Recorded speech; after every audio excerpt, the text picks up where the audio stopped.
Awaken, arise, the sun in the east. From the ocean, the deep ocean,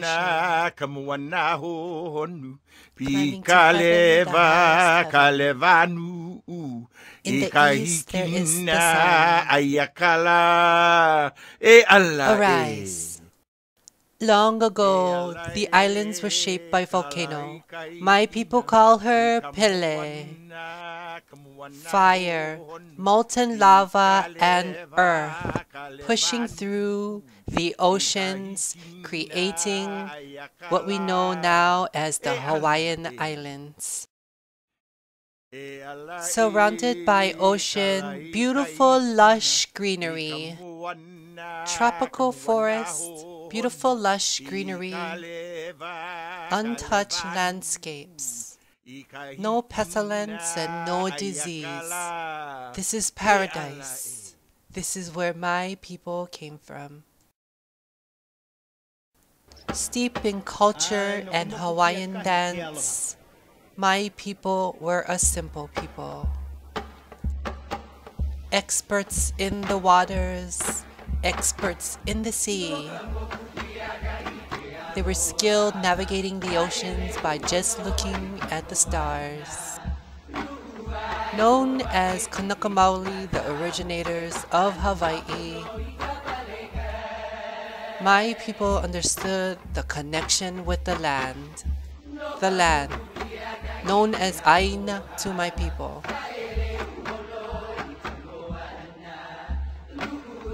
The great chiefs of my people understood this knowledge and enforced strict law upon the Aina.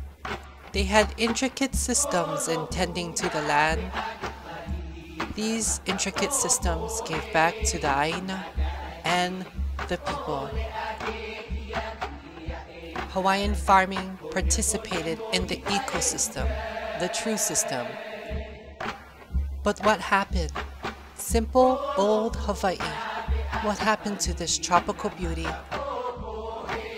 Early Western colonization helped us to establish a monarchy, but it was short-lived. Our last queen, Queen Liokalani, was overthrown by the Americans. Imprisoned in a room in her own palace, she was forced to give up the kingdom, leaving our people with nothing.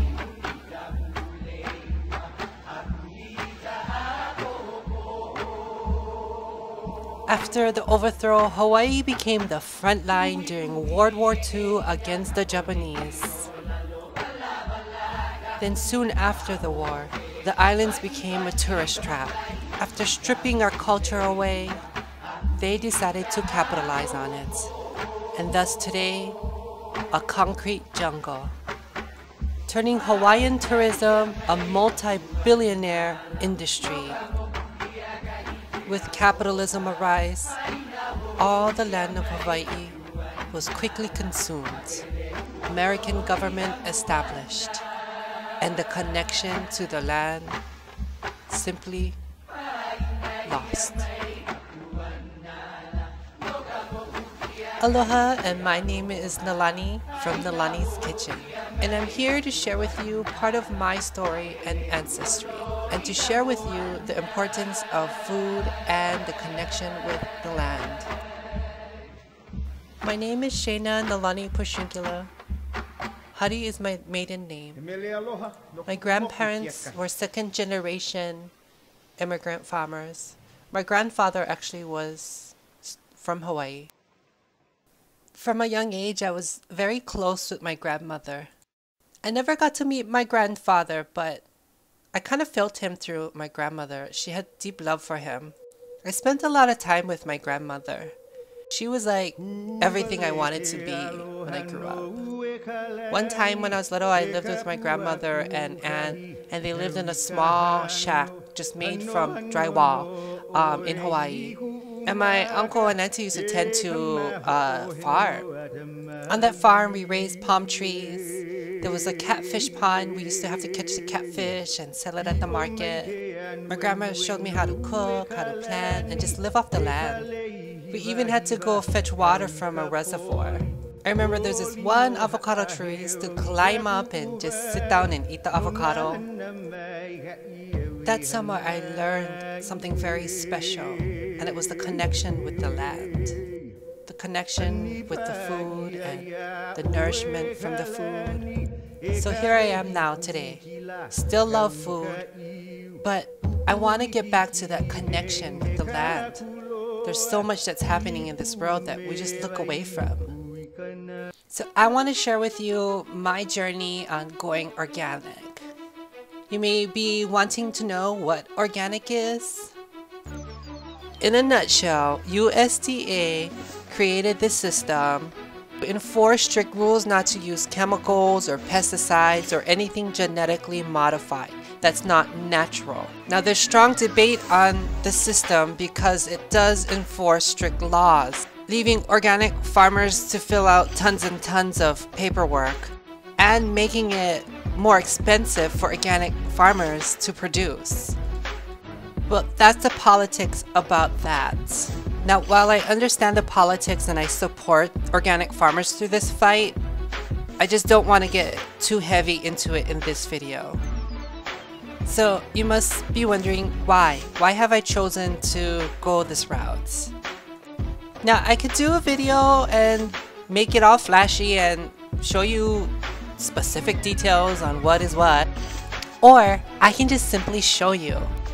So over the years, the government has created a system and a way of farming, and it's called monoculture. So basically in this system, one type of crop or one type of species of animal is farmed, harvested, and killed all in the same vicinity. These poor things are raised in close vicinity of each other, making them more susceptible to disease. So the system created antibiotics to pump all these animals with. But what they fail to notice is that all these antibiotics and chemicals are causing effects on the crop, effects on the animals, and effects on us. But why? Why, you say? Why do they continue to do this? Without getting into the politics of this, it's because it makes it cheaper. But honestly, just look what's happening. Does it look right? Does it look safe to eat? Just ask yourself the next time you want to eat that hamburger, or you want to munch into that steak, or you want to grill that chicken. Ask yourself, where has it come from? Is it safe? Now, as I sit here on this rock, I just want to tell you, don't worry. I still eat meat and I love it.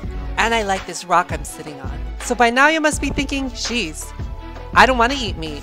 I just want to sit here and munch on some corn like this kid is. Just eat vegetables and no meat. Well, ding dong, there's another problem.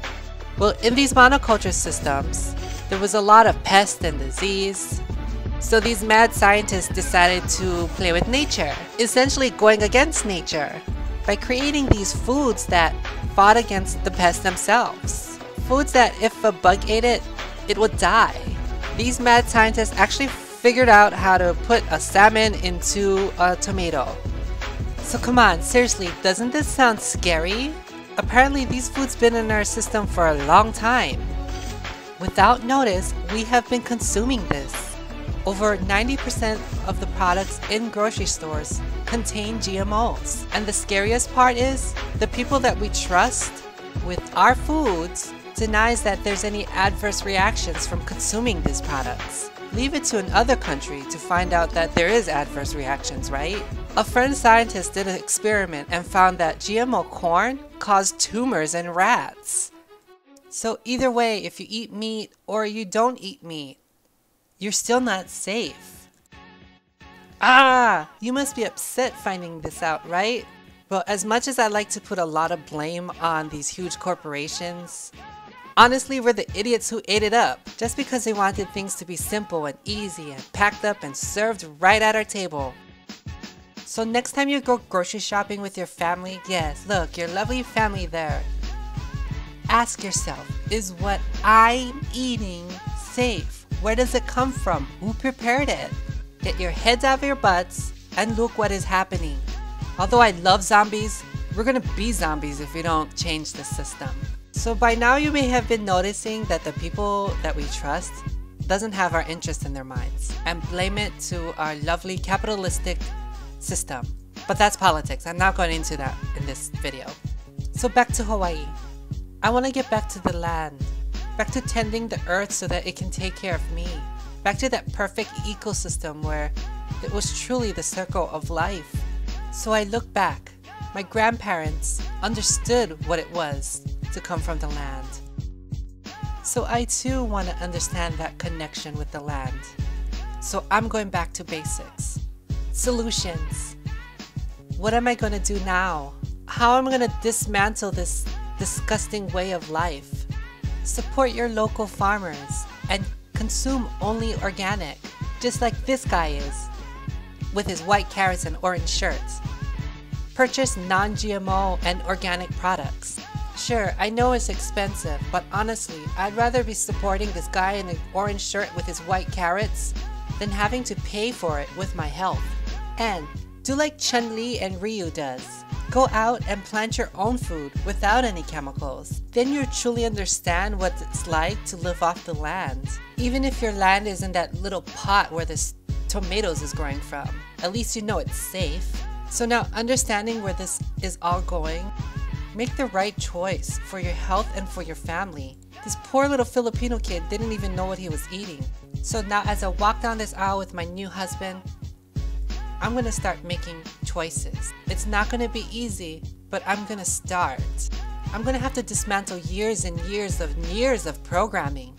But I know I can do it, because one day I wanna have a little Filipino boy eating corn. Good, healthy corn. And I want him to understand the importance of connecting with the food and the land. So jobless and at home, but a wonderful housewife, I started cooking to my heart's content.